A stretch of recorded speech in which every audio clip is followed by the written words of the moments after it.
me, Mr. President, to Scotland, and fantastic to be here at Turnberry with you. Thank you so much for showing us around and having this opportunity to sit in this fantastic ballroom, which is absolutely incredible, and to start talking about some of the issues that are most pressing in your country, in my country, and in particular, we've had the opportunity to talk about the situation in Gaza and the intolerable situation, including images of starvation.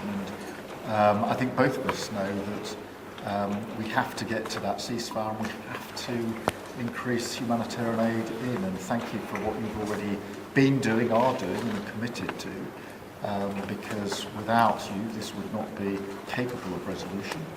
And I think that if we can work not just on the pressing issues of the ceasefire, but also on this issue of getting humanitarian aid in at volume, at speed, and then we've discussed a plan for what then happens afterwards. I think we can do our very best to alleviate what is an awful situation at the moment. So thank you very much for the discussion we've had so far, and the discussion we're about to continue on that really important issue. But it's fantastic to be here. Thank you for your hospitality and to see this amazing golf course. I'll invite you to a football ground at some stage, and we can exchange sports.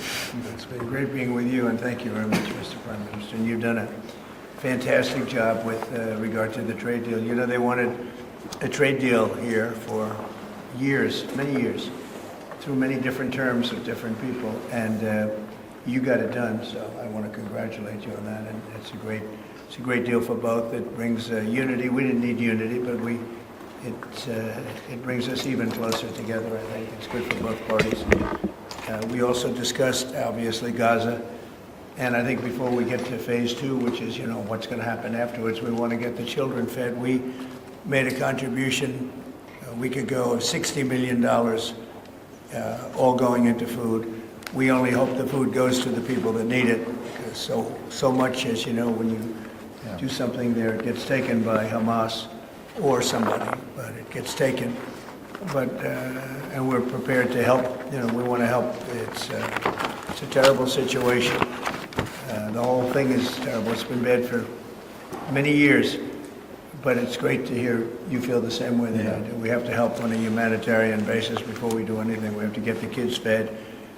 So we've been sending in a lot of food. A lot of the food that's been going there has been sent by the United States. I spoke yesterday with the president of the European Union, Ursula, who was terrific also on the subject, and she's going to play a big role also in helping us. So we have a good group of countries who are going to help with the humanitarian needs, which is food, sanitation, and some other things. It's very difficult to deal with Hamas. As I said, you know, we got a tremendous amount of hostages out, but it would take place in drips and drabs. You'd get 10, you get 5, you get 2, you'd get 10, 12. We get 12 one time. Many of them would come to the White House, and they were so thankful. But I always said, when you get down to the final 10 or 20, you're not going to be able to make a deal with these people, because they use them as a shield. And when they give them up, they no longer have a shield. And the people of Israel feel so strongly about the hostages. Some people would take a different view, but they feel so strongly about the hostages.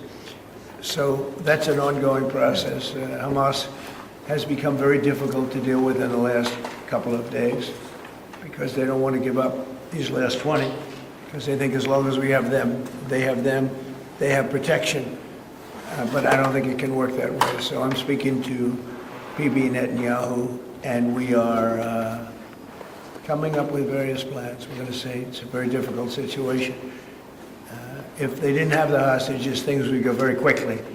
But they do, and we know where they have them in some cases, and you don't want to go riding roughshod over that area, because that means those hostages will be killed. Now, there are some people that would say, well, that's the price you pay, but we don't like to say that. We don't want to say that. And I don't think the people of Israel want to say that either, which is pretty amazing. A lot of people would say, just get it done and whatever it is. You could also say speed might be better for the hostages. You go through, with speed. you may have a better chance because they're in deep trouble. They're in deep trouble. You saw October 7th, and you saw what the damage and the horror that they committed. People can't forget that. You know, they tend to forget it, but they can't forget. That was one of the most terrible things I've ever seen. And you just cannot forget that. So we're very much involved. The Prime Minister's involved. I'm involved. And I think I can speak. We just signed a very big trade deal, the biggest of them all yesterday, right? And the European Union is very much involved in wanting to help with really the Palestinians in terms of getting people fed. But the area of Gaza, another way of defining it is the area of Gaza.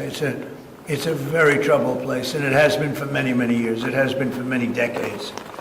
So it's not like this just happened. This has been going on for a long period of time. So that's it. Our hearts are in the right place.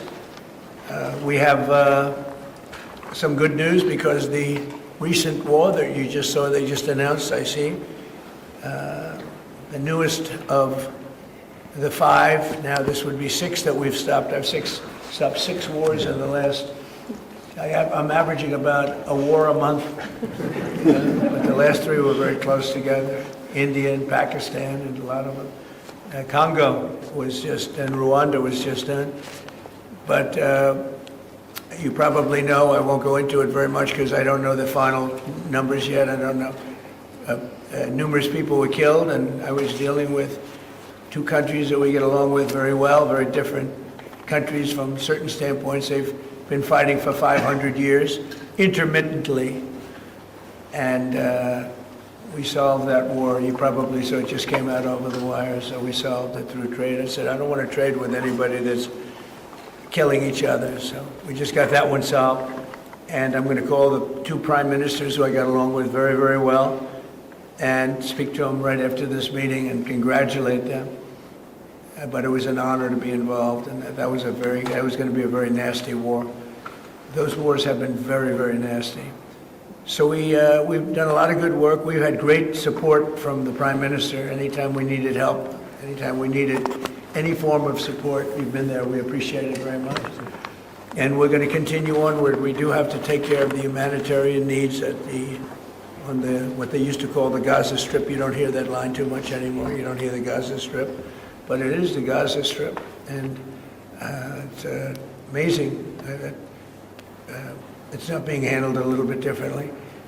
We're going to set up food centers, and we're going to do it in conjunction with some very good people, and we're going to supply funds. And we just took in trillions of dollars. We got a lot of money, and we're going to spend a little money on some food. And other nations are joining us. I know your nation's joining us, and we have all of the European nations joining us, and others also have called, and they want to be helpful. So we're going to set up food centers and where the people can walk in and no boundaries. We're not going to have fences, and they can't. They see the food from 30 you would say yards away, and they see the food. It's all there, but nobody's at it because they have fences set up that nobody can even get it. It's crazy what's going on over there. So we're going to work very closely together with your country, a great country. We also discussed inside that we are, there's a whole new thing happening with regard to energy from nuclear. And the Prime Minister is looking at that very strongly, and I know you have Rolls-Royce nuclear plants. That sounds pretty good, right? I love that. What a great brand that is. But you're also doing the Rolls-Royce or the nuclear plants, the smaller plants. We're doing smaller and bigger, but the small is interesting. They do a small plant, very easy, very safe, and as they need more, they hook up another plant, and they have a series of plants instead of, doing the $20 billion plant.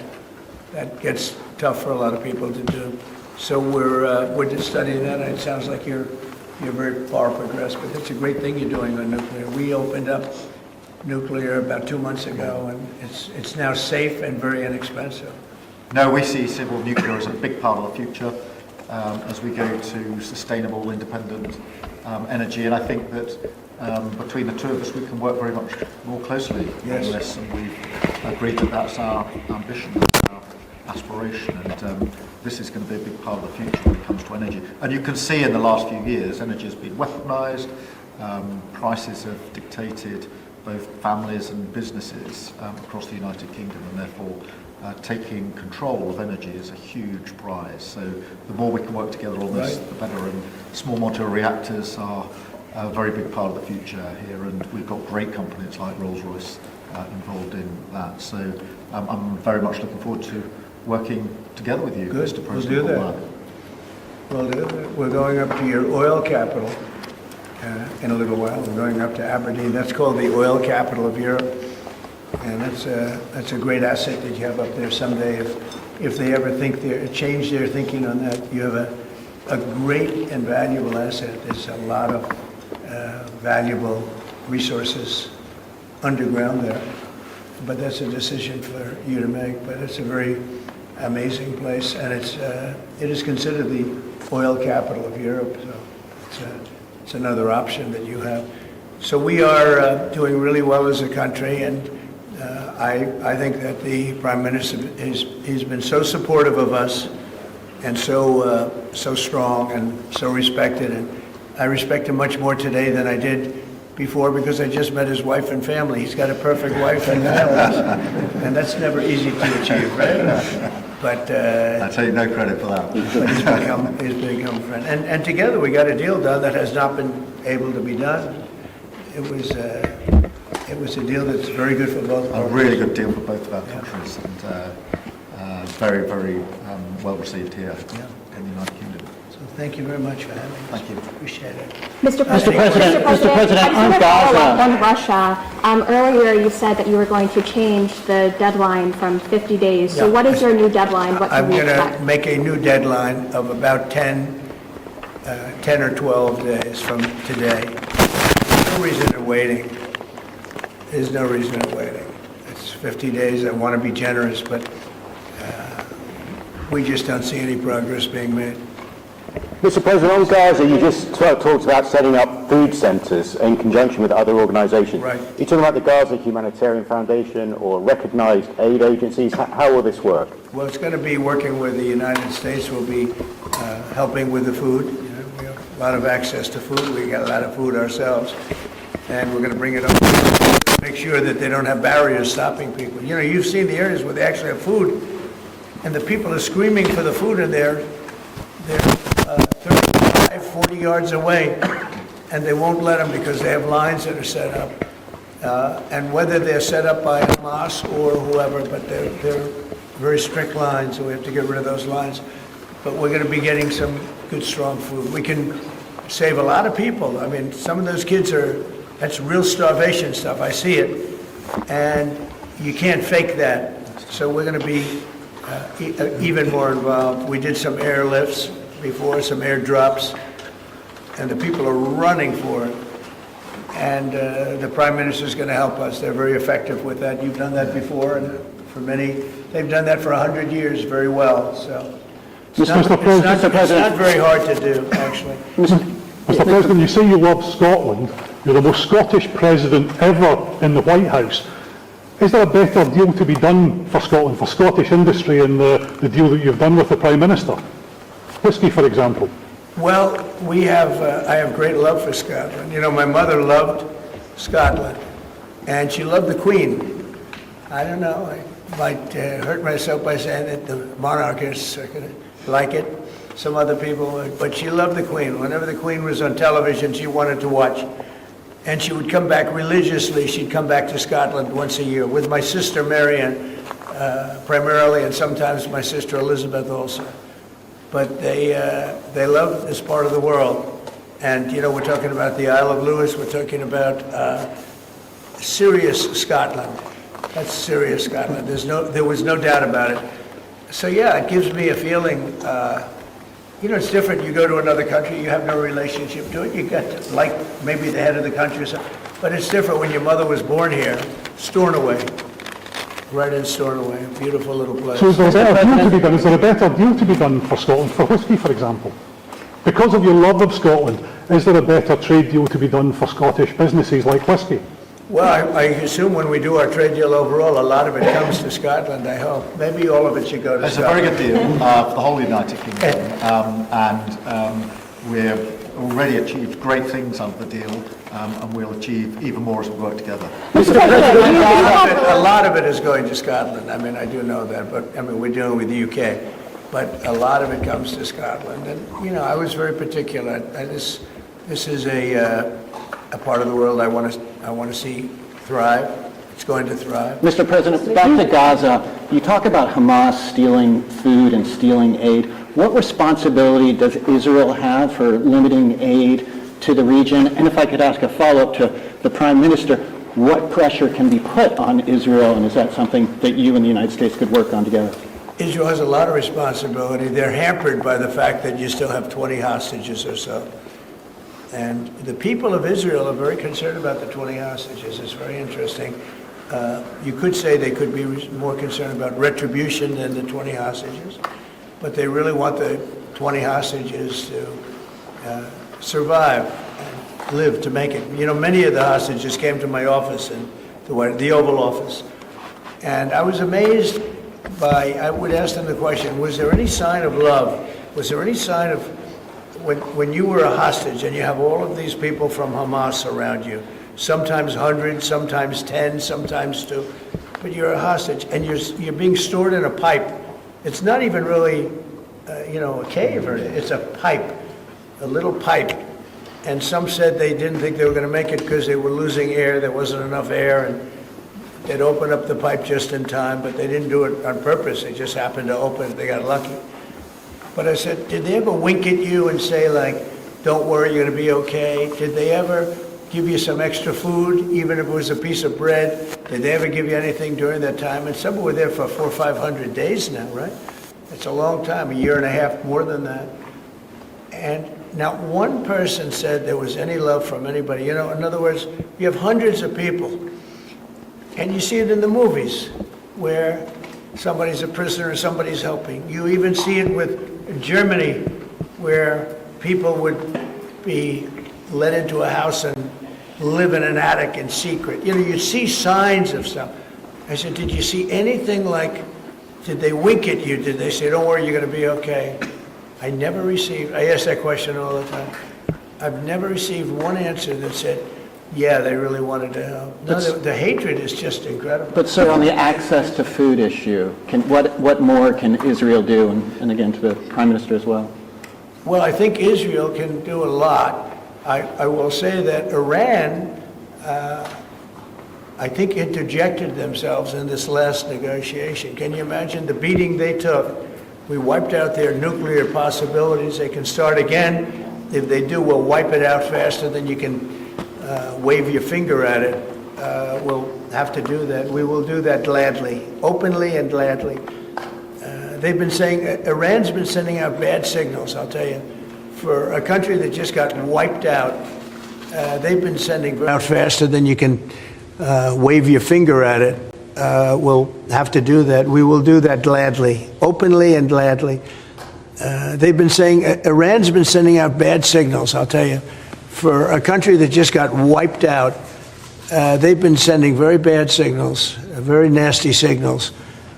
And they shouldn't be doing that. They shouldn't be doing that. They were talking about things that they shouldn't be talking about. They were interviewed on a recent show, and the foreign minister saying things that he shouldn't be talking about, shouldn't be saying. And I think they got involved in this negotiation, telling Hamas and giving Hamas signals and orders, and that's not good. That's not good. I would say, look, we need to get the hostages out. They've been held for a very, very long time, and we must always start from there. But also recognise the situation on the ground in Gaza is absolutely intolerable, and I think that certainly speaking for the British public and myself, seeing those images of starving children in particular are revolting, and there's a sense of revulsion in the British public at what they're seeing, and they know, and we know, that humanitarian aid needs to get in at speed, at volume. Yes, some can be airdropped, and we're working with others, with the US, with Jordan, on that, but the trucks need to get in, because that's the only way you can get the volume in. And we do thank the President for the work he's done to try to get to a ceasefire, which we desperately need, but also to put aid in to the region. There needs to be much more of that. We need to galvanise other countries in support of getting that aid in. And yes, that does involve putting pressure on Israel, because this is a humanitarian catastrophe now. We also need to look beyond that situation to what then happens in the event of a ceasefire, which is desperately needed. And that's why I'm really pleased that we're having a discussion about what a peace plan would look like after that, the component parts of that. And we have to be really clear at this point that Hamas can play absolutely no part in any future governance in Palestine and and in Gaza. And it's really important that we're clear about what triggered this, who took the hostages, and calling out Hamas for what they are, which is a terrorist organisation. But I think today the focus has to be on getting that humanitarian aid in. Will the UK avoid your pharmaceutical tariffs, and will it happen before August the 1st? Well, we'll be announcing on pharmaceuticals sometime in the very near future. We have a very big plan on pharmaceuticals. We want to bring a lot of the pharmaceuticals back to America, where they should be. If you look at COVID, it sort of taught us a lesson. We were getting our pharmaceuticals from other countries. We almost didn't make any. We used to make them ourselves, and we're going to want to be making a lot of them ourselves, all of them in a sense. But you also have a good pharmaceutical business. We'll be dealing with you on pharmaceuticals also. And we certainly feel a lot better with your country working on pharmaceuticals for America than some of the other countries that were with the relationship we have. You would not use that as a cudgel. You wouldn't be using it as a block. But we're going to be announcing sometime very soon, I think, pharmaceuticals are our whole thing. And the companies know. And drug prices are going to be coming down very substantially in the U.S., very, very substantially. And that'll happen very soon. Mr. President, we all sense your frustration. No, go ahead. Vladimir Putin. Hold it. We can all sense your frustration with Vladimir Putin. Yeah. Do you think he's been lying to you about his intentions in Ukraine? Well, I don't want to use the word lying. All I know is we'd have a good talk, and it seemed on, let's say, 3 occasions, it seemed that we were going to have a ceasefire and maybe peace, and you divide it up and you do whatever you have to do, that obviously to get to the end. And all of a sudden, missiles are flying into Kiev and other places. And I say, what's that all about? I spoke to him 3-4 hours ago, and it looked like we were on our way, and then I'd say, forget it, and I'm not going to talk anymore. You know, this has happened on too many occasions, and I don't like it. I don't like it. Successful social media sites. There are new powers here to censor your site, states mandate. To censor my site? To censor your site. You mean Truth?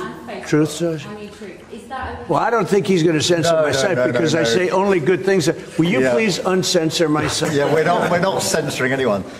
We've got some measures which are there to protect children, in particular from sites like suicide sites. We've had too many cases in the United Kingdom of young children taking their own lives, and when you look through their social media, they've been accessing sites which talk about suicide and encouraging, if you like, children down that road, and that is what we want to stop. Nothing about censoring free speech, but this country is a proud free speech in this country has been for a very long time. We're very, very proud of it. We will protect it forever. But at the same time, I personally feel very strongly that we should protect our young teenagers, and that's what it usually is, from things like suicide sites. I don't see that as a free speech issue. I see that as a child protection issue. We actually passed a bill in Congress, headed up by my wife, actually, which was to pull bad stuff out having to do with children, because it is a problem. But I cannot imagine him censoring Truth Social. That's more of a very political, and it's been a very big success. Not going to happen. And I only say good things about him and his country, so if they censor me, you're making a mistake. I'm going to give my ambassador the job, make sure it's not censored. not happening. I had not heard that. You're a big investor in this area, Mr. President. Say it? You're a big investor in this area of Scotland. To put it mildly. Like this ballroom that we built from scratch. Do you worry, though, about the risk of increased taxes here? Will that stop you investing? And do you have a message last night on the soccer to the English Lionesses who won the European trophy? So I think that I have a theory that low taxes bring growth. We just passed a big tax cut bill, the biggest bill in the history of our country, actually. And one big, beautiful bill. I used to call it the great one big, beautiful. We took the word great out. But it's actually called the one big, beautiful bill. It's essentially a very large tax cut bill for everybody. And our country's pretty soon, I think I can say it right now, our country has never done better. We had a country that was dead. It was dead 6 months ago, a year ago.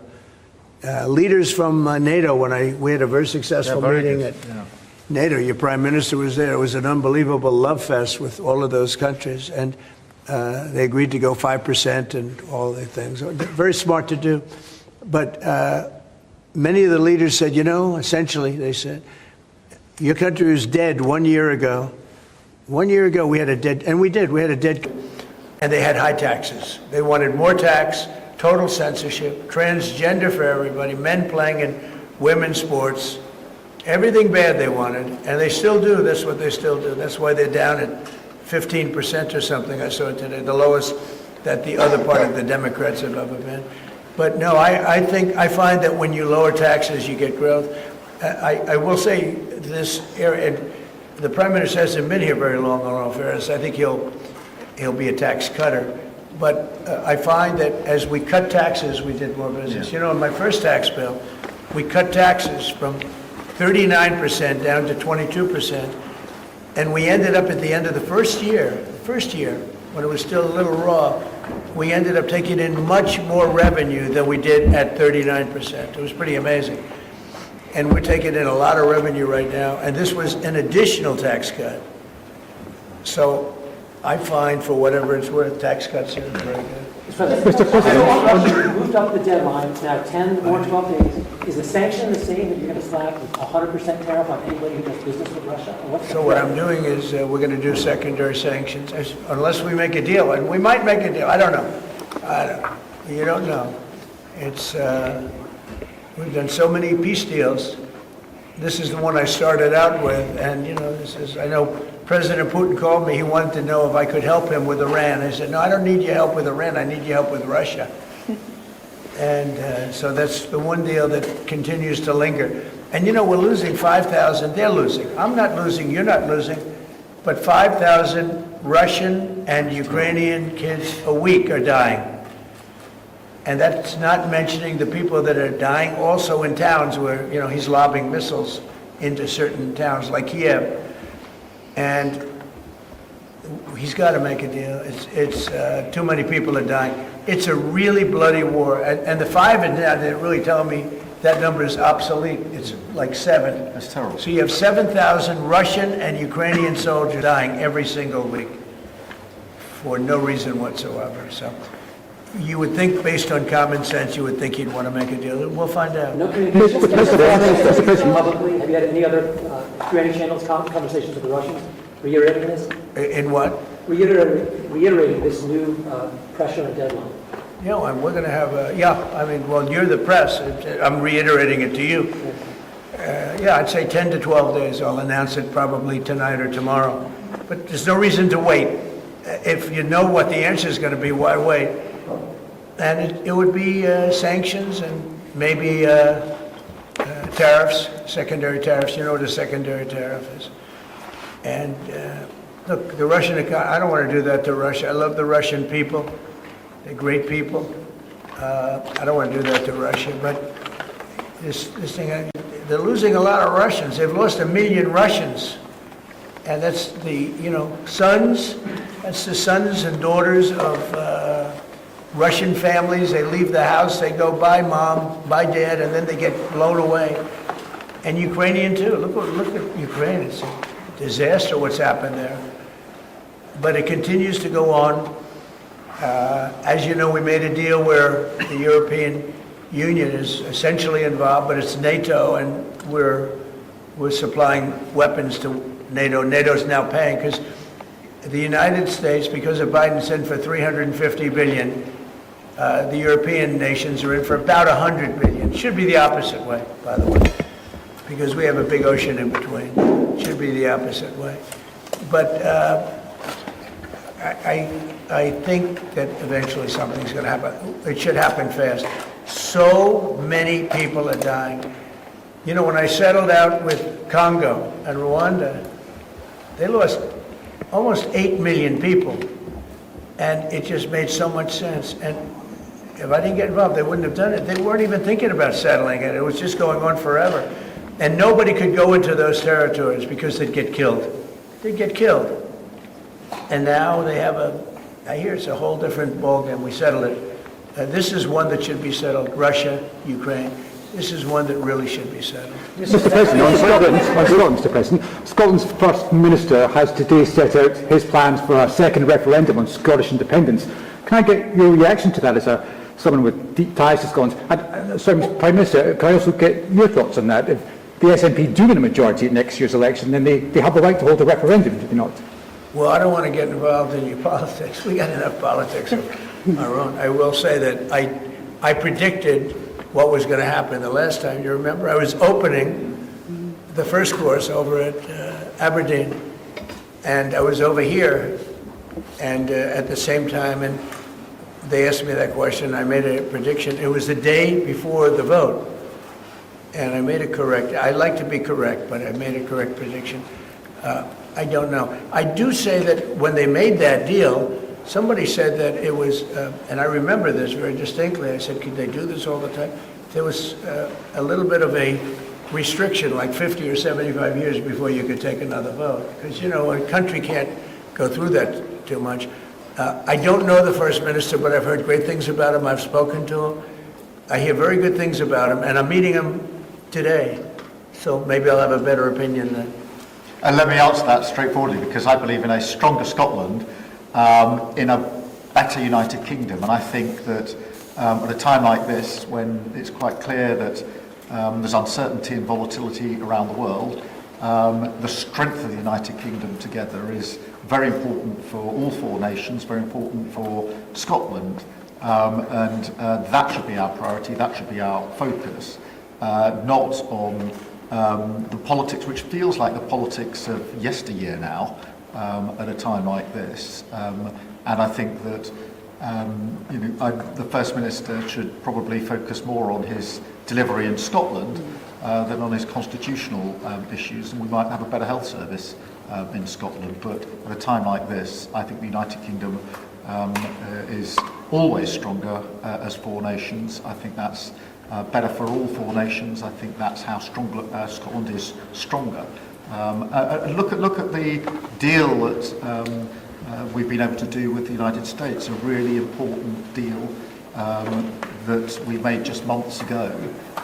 That is what the United Kingdom can do when we act as a powerful set of four nations together, and there are very many other examples. Mr. President, you toured the Federal Reserve last week, and they are set to meet this week. Do you think your visit has inspired a potential rate cut, or how do you see things shaping out this week? Well, it's interesting. I did tour it. I toured the building. Yes. And if you looked at this building, if you came here like 14, 15 years ago, we've had it a long time. It's been an honor to have Turnberry. But I was on much more opulent walls, ceilings, floors. We had to do this. And we did a very great job. I mean, you see how beautiful it is inside. Everything was saved, everything was preserved. We had ceilings that were in bad shape, they were falling down. You know, it's very old, wasn't properly maintained. Now it's brand new and beautiful, and we saved everything. If you really think here, you took a look and you were sort of commenting the coloring. Now this is a brand new building, but if you look outside, it's equally opulent and beautiful, and we didn't do that by spending hundreds of millions of dollars in surrounding a railing underneath the area that you're painting. I mean, I've never seen that like that. Brand new, beautiful plywood, very expensive, wrapped around a figurine or a railing to preserve it. But you don't have to do that. You can just wrap a cloth, they call it a blanket, and you don't even have to do that if you're careful when you're doing the ceiling.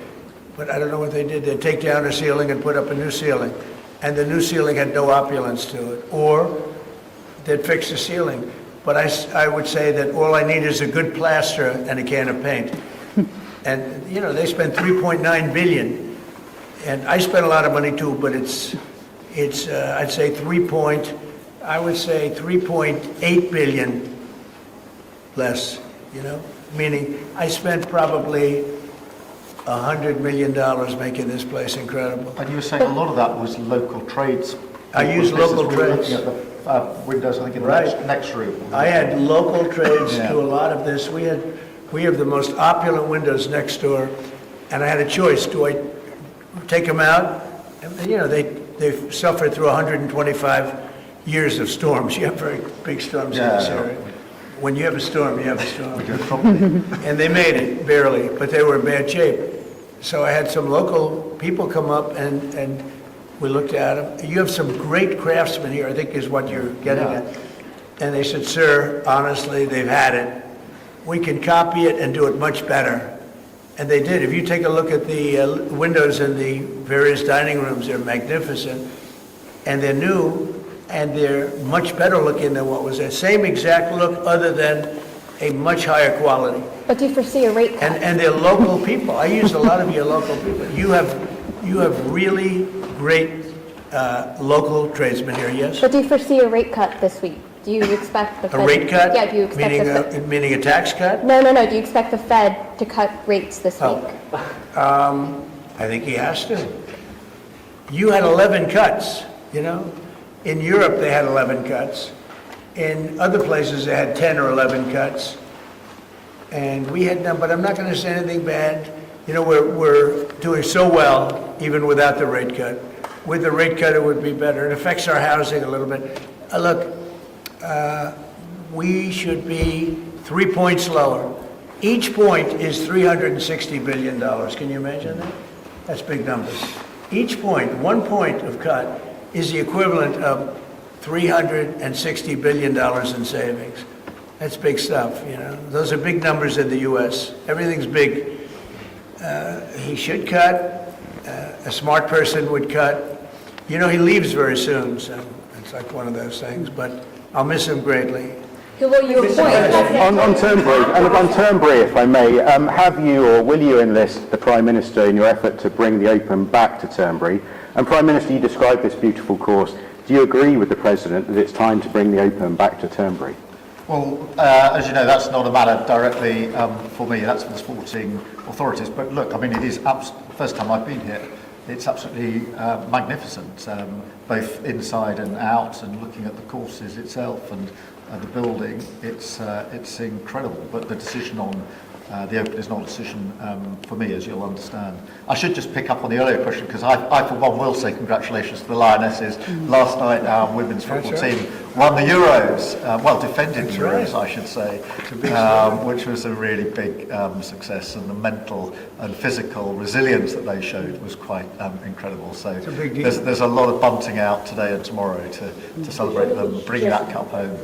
Do you get the chance to do any planning for the upcoming state visit, and how is that going to work? Where would you stay, and anything about this? Well, I'm looking forward to it. It's never been done before, twice. We had our original at Buckingham Palace, and now I guess we're going to Windsor. And it's never been done, and I'm a big fan of King Charles. I've known him for quite a while. A great guy, great person. He looks really well to me. He looks great. So we look forward to coming over. It's going to be, it was one of the most beautiful evenings I've ever seen. I hate to say it, but nobody does it like you people in terms of the pomp and ceremony. And I look forward to being here with the ambassador. Our ambassador is a very, very successful man who just wanted to do this. And I said, how are you going to be able to do that? And he's so committed to, the relationship between the countries. But he's a very great guy and a very, very successful man. So I very much thank you for doing this. Thank you for the honours. Mr. President, after the state visit, will you go to London, or are you worried it's no longer welcome? About what? Will you visit London during the state visit, or are you I worried? will. I'm not a fan of your mayor. Why not? I think he's done a terrible job, the mayor of London, but a nasty person. Are you worried it's no I think, no, I think He's a friend of mine. no, I think he's done a terrible job. But I would certainly visit London. Yeah. Would you want Parliament to be recalled? So MP Nigel Farage has asked for Parliament to be recalled when you're there so you can talk Well, to I MPs. like Nigel. I mean, Nigel, as you know, is a friend of mine. Nigel's done very well. He's a friend of mine. And Keir's a friend of mine. Would you recall Parliament so that the President can talk to MPs? Well, Parliament's in recess at the time, but look, I do want to be clear. This is an unprecedented and very special state visit. This has never been done before. There'll be many elements of it that have never been seen before. So this is going to be a historic occasion, and we're all very much looking forward to it. And I was very, very pleased to be able to put forward the invitation when we were at the White House earlier this year. So this is not just a state visit. They're always incredible occasions, and this is an unprecedented second state visit. So you can imagine just how special that's going to be. The fact that it's never been done before, and that's because it's non-consecutive, and it's the only reason it could be, made it even more interesting, frankly. So it's going to be great. And being with Charles and Camilla and everybody, I've gotten to know because of 4 years and now 6 months. Gotten to know a lot of the family members. They're great people. They're really great people. And in that sense, I think that the UK is very lucky. You could have people that weren't great people. I don't know if I'd say that, but you could have people that weren't. But we're very lucky to have Yeah. a royal family. They're absolutely fantastic. so we really look forward to that. As far as Parliament, if he wants me to speak in Parliament, I'll do it. There you go. But it doesn't have to be then. It could be some other time. Maybe we should save it for another time. We'll let the one visit speak for itself. But anytime, if I could be helpful, I would certainly do it. Thank you. Mr. President, on Gaza, what kind of alternatives are you considering to get the hostages out if there's no ceasefire deal? Well, there are a couple of alternatives. Some are pretty strong, but the most sensible alternative is talk and negotiation. But I said a long time ago, at a certain point, they're not going to be talking because they're going to lose their shield. The hostages are a shield for them. They did horrible things on October 7th, and the hostages are a shield. And I said, you're going to get down a number, and the number is going to be at a point where you're not going to be able to get them back unless you're going to be very energetic, or to put it a different way, unless you're going to be very ruthless and violent. It's a bad situation to be in. Very bad. Mr. President, back to Russia. You talked during the campaign about President Putin respecting you and that helping you have a relationship with him. Do you still feel that way, that he respects you, considering the conversations you've had that have been really nice, or is he being disrespectful? I've always gotten along with President Putin. I had a great relationship with him. And he went through the Russia hoax, too. I mean, it was, we used to talk about it. We used to say, it's too bad we really can't do anything between our country, because if we did, they'd say, it's, Look, I was tough on Putin because I was the one that closed up Nord Stream, and Biden came along and opened it up. I was very tough on Putin in one way, but we got along very well. And I never really thought this would happen. I thought we'd be able to negotiate something, and maybe that'll still happen, but it's very late down the process. So I'm disappointed. And the funny thing is that their economy isn't that big, and it's having a hard time right now, but it's a relatively small economy. A strong military, but strong economy. And it used to be a strong economy, now it's not. He's gone through a lot. Economically, it's not easy, but it's pretty small, compared to that magnificent size of that land. The land is massive. It's got, I guess, 9 time zones or something. It's a massive piece of land. Russia could be so rich. It could be so rich. It could be thriving like practically no other country. And they're holding that back because we can't, he wants to do trade deals with us. He talks about it all the time. He wanted to. And I envision that, a lot of trade with Russia. They have a lot of valuable things. When you talk about rare earth, they have serious rare earth, right? They have just about every form you can have. So, you know, Russia could be so rich right now. Instead, they spend all their money on war. They spend everything on war and killing people, and it doesn't make sense to me. I thought he would want to end this thing quickly. I really felt it was going to end, but every time I think it's going to end, he kills people. Could a meeting help, and are you considering, as been proposed, to meet in Turkey in August? I'm not, you know, I'm not so interested in talking anymore. He talks, we have such nice conversations, such respectful and nice conversations, and then people die the following night with a missile going into a town and hitting, I mean, recently, I guess, the nursing home, but they hit other things. Whatever they hit, people die. So, Adam. We've just had a sense of your differences in political persuasion when Nigel Farage and Sadiq Khan came up in conversation. I wonder if you have any advice, either of you, for a very divided, polarised world on how you make your relationship work. Not differences, you know, not differences. I happen to like both men. I like this man a lot, and I like Nigel. And, you know, I don't know the politics over here. I don't know where they stand. I would say one is slightly liberal, not that liberal, slightly, and the other one is slightly conservative. But they're both good men. Prime Minister, I mean, we like each other, we respect each other, we get on, and we've both got a great love of our countries, of our families, and therefore there's a huge amount that we have already achieved actually together and will achieve as we go forward, leading our respective countries, and of course the relationships between our countries. Donald, we were talking about this morning, that whether it's defence, security, intelligence sharing, it's a close historic relationship. We have fought together in the past. We've always stood together. And I, for one, am very pleased that we've got such a good personal relationship between us.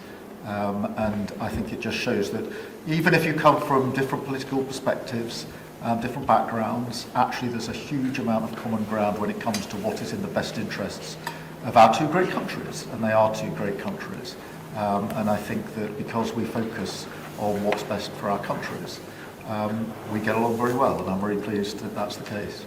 Mr. President, your I do Treasury... know he wants to cut taxes as much as he can, and you know, politics is pretty simple. It's, I assume there's a thing going on between you and Nigel, and it's okay, you know, it's two parties.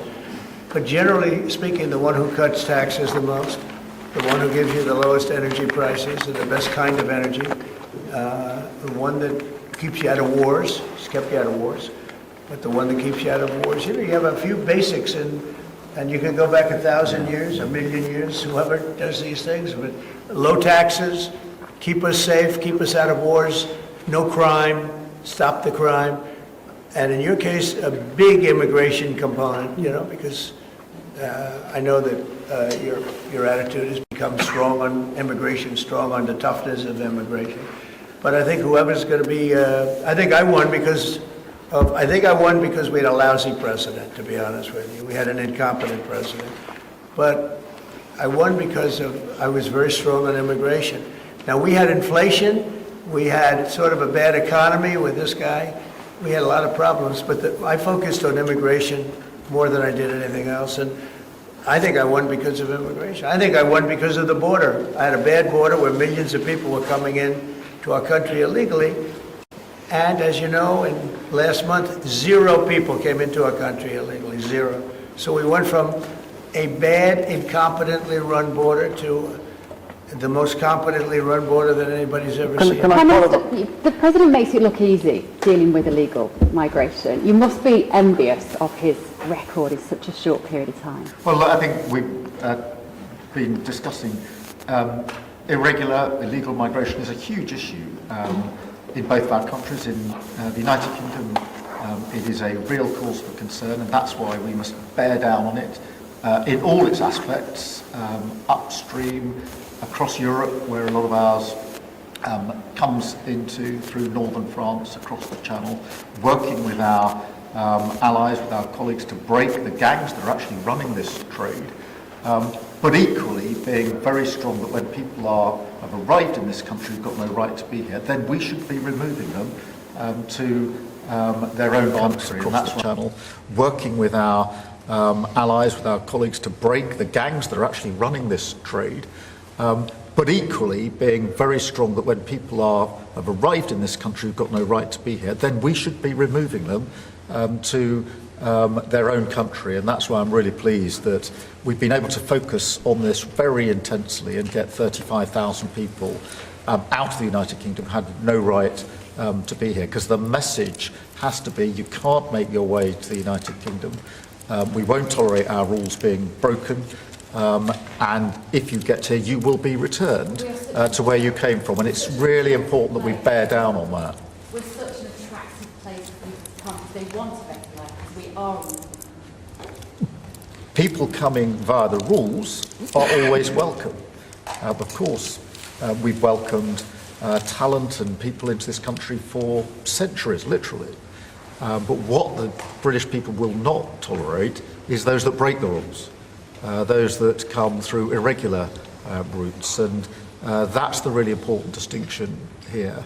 And that's what we're bearing down on, and I'm really pleased that we're through pretty well all of the international engagement I've done, all the meetings I've had, the country we've done deals with. We've done deals with countries in the last 12 months that many people thought it was not possible to deal with when it came to immigration, irregular immigration, and we've returned thousands of people who've got no right to be here. And that, I think, is, for the British people, we're a reasonable, tolerant country, where people are coming lawfully to contribute to our communities, to our country, then of course they're welcome and have made a great contribution. But what people will not tolerate is those that are breaking the rules. And that is an issue of today, but it's a very British thing. We are people who respect rules. We don't approve of those that break rules. I can say, though, that I had one of the greatest victories, they say the most consequential in 129 years, so I don't know about that, but it was pretty close. And we won all of the swing states, which never happens. We won the popular vote by millions of votes. We won, tremendous electoral college sweep. And I believe I did it more than anything else because of my strong stand on immigration. And I don't think this country is any different in that sense. I think it's a big factor. And it is with a lot of the European countries. Some of the countries have lost their way, and they have tremendous crime because of it. I mean, you had countries with no crime that now have tremendous crime. And you know the countries, and I know the countries. And so I think it's a huge factor in any election, not just this election, but in any election. I think the one that's toughest and most competent on immigration is going to win the election. But then you add low taxes and you add the economy. He did a great thing with the economy because a lot of money is going to come in because of the deal that was made. But I think that immigration is now bigger than ever before. Mr. President, your Treasury Secretary is meeting with Chinese trade Right now. Right now. Have you received an update? Do you expect a deal when these talks are over, especially with the August 1st deadline? No, they're meeting right now. And, we have a good relationship with China.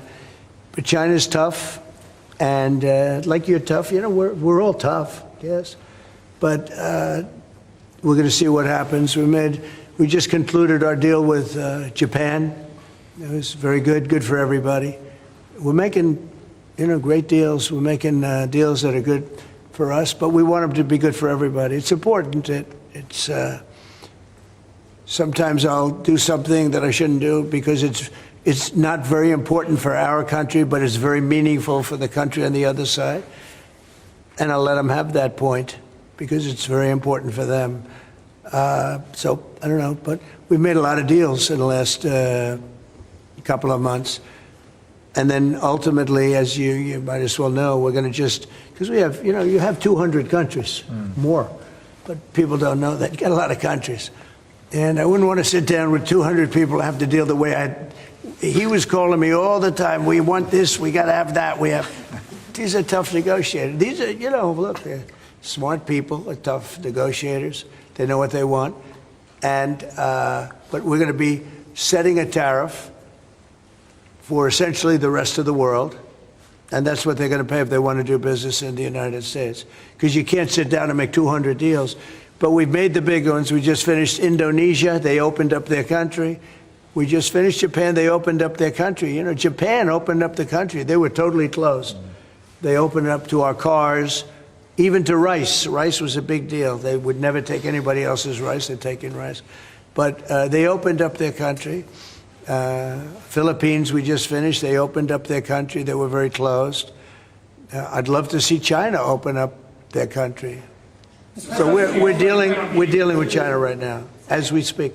Yeah, we're dealing with China right now. The deal you've got with the UK is better than the one with the European Union. Is that because you think Brexit was a good idea for this country? No, look, we have a very special relationship with this country. Like, my mother was born here.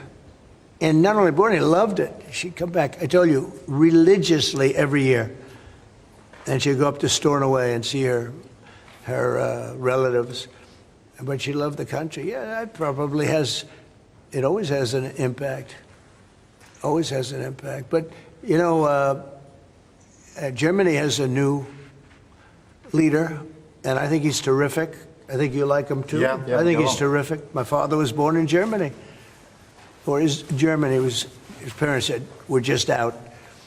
But, so, you have a lot of feeling for this part of the world. I do. I want to see this part of the world do well. Germany, Scotland, UK. I want this part of the world to do well. All of the nations. You do feel a certain, you have a warm feeling toward a part when your parents are born essentially here. And I think maybe it's slightly different. Maybe it's not. I don't know. But maybe it's slightly different. Mr. President, we didn't completely rule out a pardon for Ghislaine Maxwell when you landed. Is that something you would ever consider, and why? Pardon for who? For Ghislaine Maxwell. Well, I'm allowed to give her a pardon, but nobody's approached me with it. Nobody's asked me about it. It's in the news about that aspect of it, but right now it would be inappropriate to talk about it. So, Mr. President, your opposition to offshore wind is well known in Scotland. Wind is a disaster. But in Scotland and across the UK, wind farms. I know, it's a shame. It's not his fault. I used to tell Alex Salmon. Have you spoken to the Prime Minister, and will you speak to the First Well, all I can do is give my way. Look, wind is the most expensive form of energy, and it destroys the beauty of your fields and your plains and your waterways. And look out there. There's no windmills, but if you look in another direction, you see windmills. When we go to Aberdeen, you'll see some of the ugliest windmills you've ever seen. They're the height of a 50-story building. And you can take 1,000 times more energy out of a hole in the ground this big. This big. It's called oil and gas. And you have it there, the North Sea. This big, that nobody would even see. You can take 1,000 times more power because the wind is intermittent, it doesn't work, it's extremely expensive. All the windmills are made in China. They used to be Germany and China, now they're mostly in China. They all come out of China. They say that the blades, which are carbon fiber, you can't bury. Oh, okay, you can't bury. What are you going to do, dump them in the ocean someplace? Because they only last a certain period of time. And remember, a windmill has a life of 8 years, especially when they're out in the salty sea.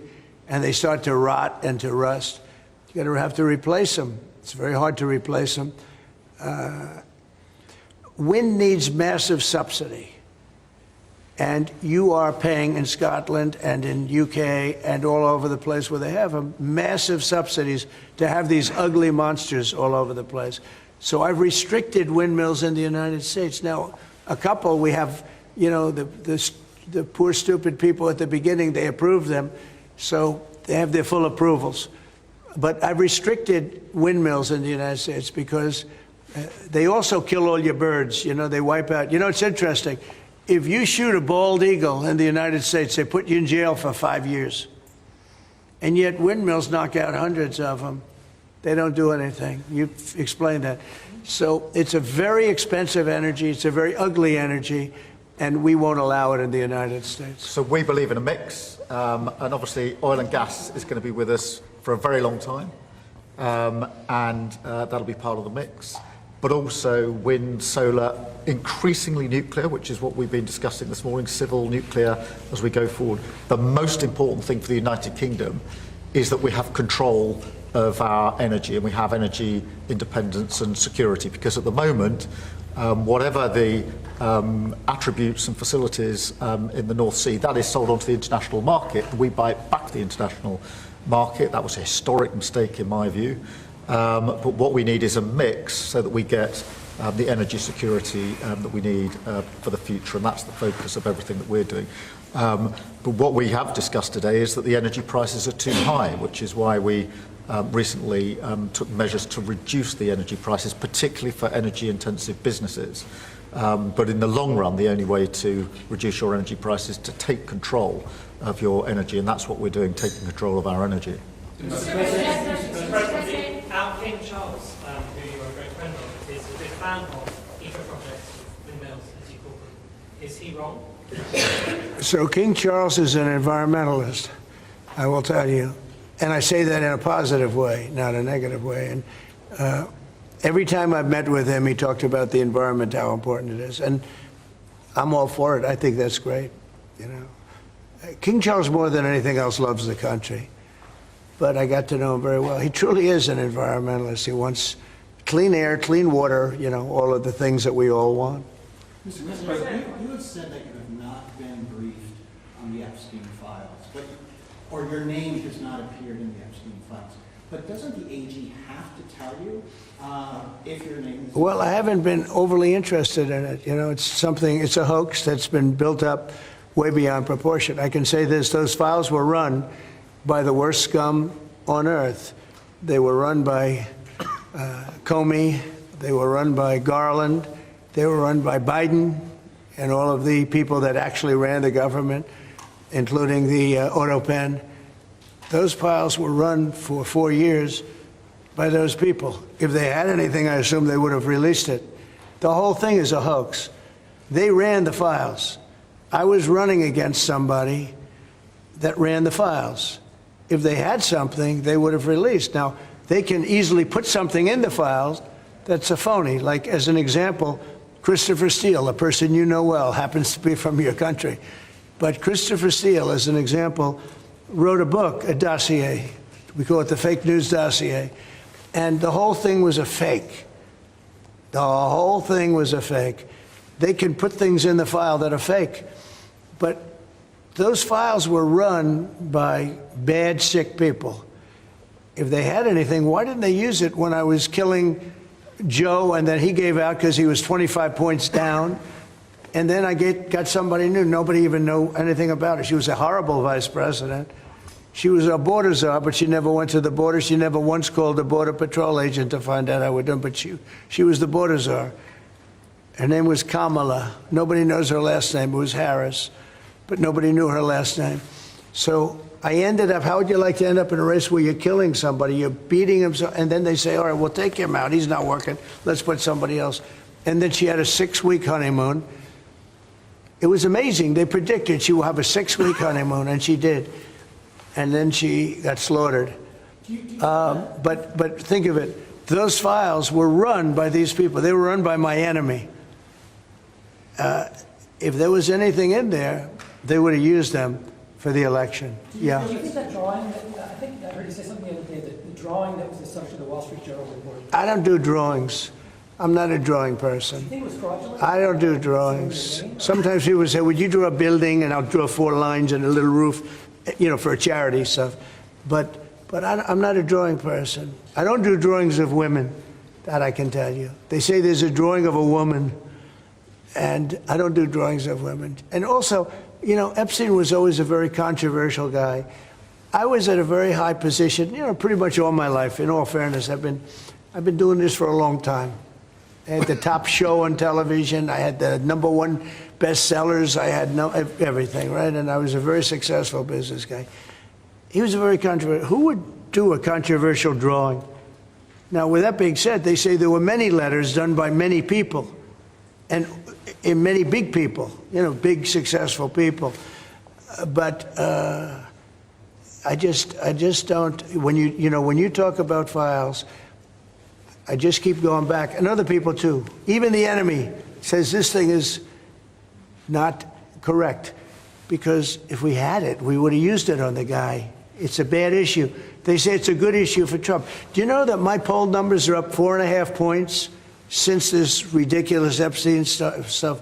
My poll numbers have gone up 4.5 points because people don't buy it. Okay, people don't buy it.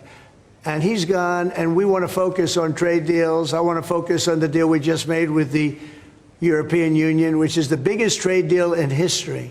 It's the biggest deal, I think, in history, not just trade deal. So if they would have had something, they would have used it. And Yeah. people keep writing stories about the time he threw him out of Mar-a-Lago. Can you settle that? What was it about? What caused the breach with him? That's such old history. Very easy to explain, but I don't want to waste your time by explaining it. But for years, I wouldn't talk to Jeffrey Epstein. I wouldn't talk because he did something that was inappropriate. He hired help.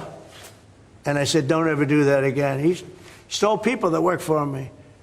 I said, don't ever do that again. He did it again. And I threw him out of the place, persona non grata. I threw him out, and that was it. I'm glad I did, if you want to know the truth. And by the way, I never went to the island, and Bill Clinton went there supposedly 28 times. I never went to the island, but Larry Summers, I hear, went there. He was the head of Harvard. And many other people that are very big people. Nobody ever talks about them. I never had the privilege of going to his island. And I did turn it down, but a lot of people in Palm Beach were invited to his island. In one of my very good moments, I turned it down. I didn't want to go to his island. Yeah. Mr. President, on Gaza, next time you speak to Netanyahu, what will you ask him to do? Say it one louder. Next time you speak to Netanyahu, what will you ask him to do? Well, I'm going to say, look, we're giving money and we're giving food, but we're over here and we're over in the United States, and I think I can speak for the Prime Minister. We're giving money and things. He's got to sort of like run it. Well, I want them to make sure they get the food. I want to make sure they get the food, every ounce of food. I think you want the same absolutely. thing. It's an absolute focus. Because that food isn't being delivered, Mr. President, or at least all of it. you said you were going to set essentially a tariff for the rest of the world. For the world. What percent will that tariff be? I would say it'll be somewhere in the 15 to 20% range. So maybe 15 or 20, or? No, I said, you know, I sort of know, but I just want to be nice. I would say in the range of 15 to 20%. Probably one of those two numbers. UK and steel aluminum makers here are worried about tariffs. Will you do anything to help here? Aluminum? You're a pretty big aluminum maker. Right? Yeah, that's already covered in the deal that we've agreed. So we're just doing the implementation of that. But Mr. President, when will that come down from 25% to 0? You mean on the overall, on the world? On steel and aluminum from Britain, it's 25. Well, we're going to know pretty soon. We're going to have it pretty soon. You have no idea that these people are tough negotiators, okay? But we're a big buyer of steel. But we're going to make our own steel. We're going to make our own aluminum for the most part. But we buy a lot of aluminum from right here, and a lot of steel too. Yeah. Who are you with? Who are you with? Because you're asking such a nice question. TV News, better from TV News. Very good. Good. They're lucky. We have a lot of unhappy farmers in this country at the moment, and I'm sure the Prime Minister won't thank me for raising this. We've had changes to inheritance tax, which mean a lot of farmers feel they're going to lose their farms when they die or their farm dies. How important are farmers to a country? You mean they're going to lose the farm because of estate taxes and things? So what I've done, Pay so much, they're cash poor, but they have great. I know, well, they're cash poor. They're land rich and cash poor. A lot of people are, I've had that too. Sometimes I'm land rich and cash, sometimes I'm cash rich and land poor. I like it both ways, but as they get older, I like the more conservative route. So I did something that I don't know if you can do, but it was great. I love our farmers.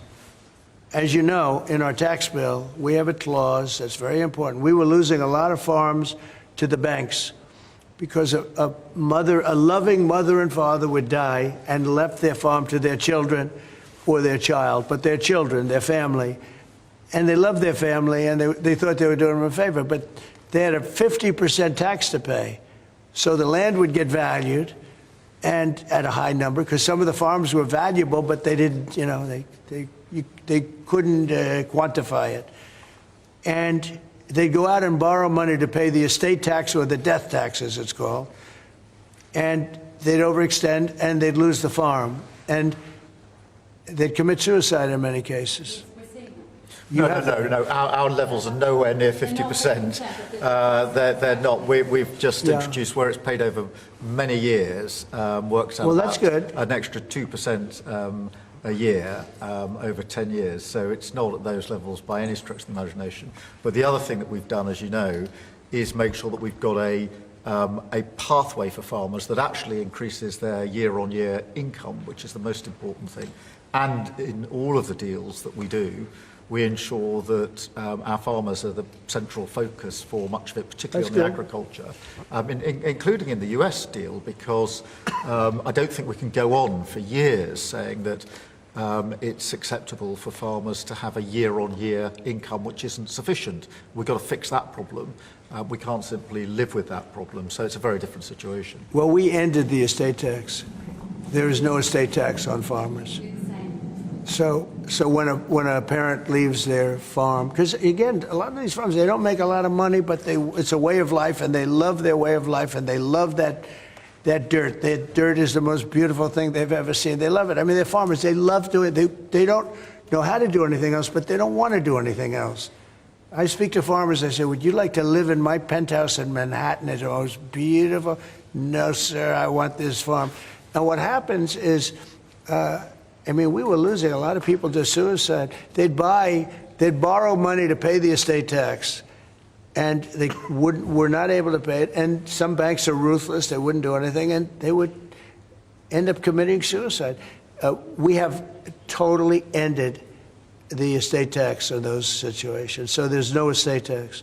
So when a parent leaves the farm to the kids, they don't have to worry about their local, possibly unfriendly banker coming in and stealing their farm. Mr. President,